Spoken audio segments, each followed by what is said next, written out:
John 7. After this, Jesus went around in Galilee. He did not want to go about in Judea because the Jewish leaders there were looking for a way to kill him. But when the Jewish festival of tabernacles was near, Jesus' brother said to him, "Leave Galilee and go to Judea, so that your disciples there may see the works you do. No one who wants to become a public figure acts in secret. Since you are doing these things, show yourself to the world," for even his own brothers did not believe him. Therefore Jesus told them, "My time is not yet here, for you any time will do. The world cannot hate you, but it hates me because I testify that its works are evil. You go to the festival. I am not going up to the festival because my time has not yet fully come." After he had said this, he stayed in Galilee. However, after his brothers had left for the festival, he went also, not publicly but in secret. Now at the festival, the Jewish leaders were watching for Jesus and asking, "Where is he?" Among the crowds there were widespread whispering about him. Some said, "He is a good man." Others replied, "No, he deceives the people," but no one would say anything publicly about him for fear of the leaders. Not until halfway through the festival did Jesus go up to the temple courts and begin to teach. The Jews there were amazed and asked, "How did this man get such learning without having been taught?" Jesus answered, "My teaching is not my own. It comes from the one who sent me. Anyone who chooses to do the will of God will find out whether my teaching comes from God or whether I speak on my own. Whoever speaks on their own does so to gain personal glory, but he who seeks the glory of the one who sent him is a man of truth. There is nothing false about him. Has not Moses given you the law? Yet not one of you keeps the law. Why are you trying to kill me?" "You are demon-possessed," the crowd answered. "Who is trying to kill you?"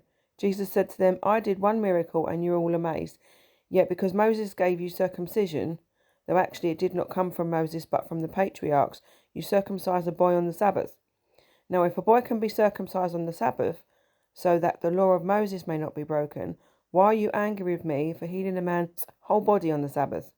Stop judging by mere appearances, but instead judge correctly."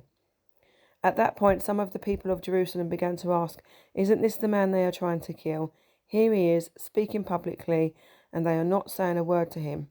Have the authorities really concluded that he is the Messiah? But we know where this man is from.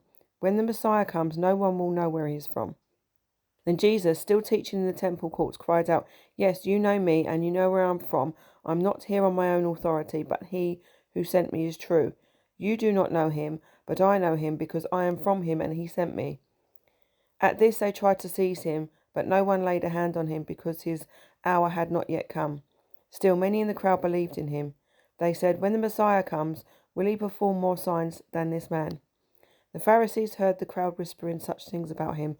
Then the chief priests and Pharisees sent temple guards to arrest him.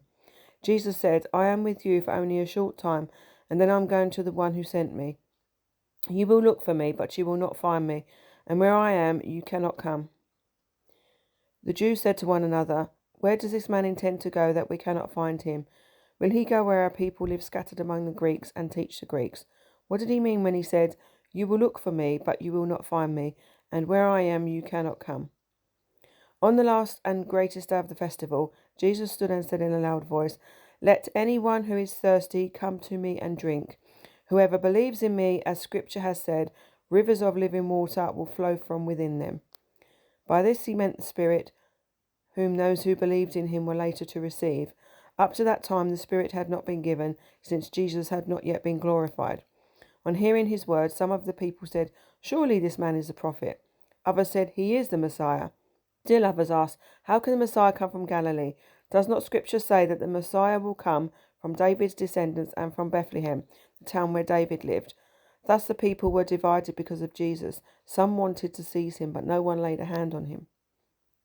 Finally, the temple guards went back to the chief priests and the Pharisees, who asked them, "Why didn't you bring him in?" "No one ever spoke the way this man does," the guards replied.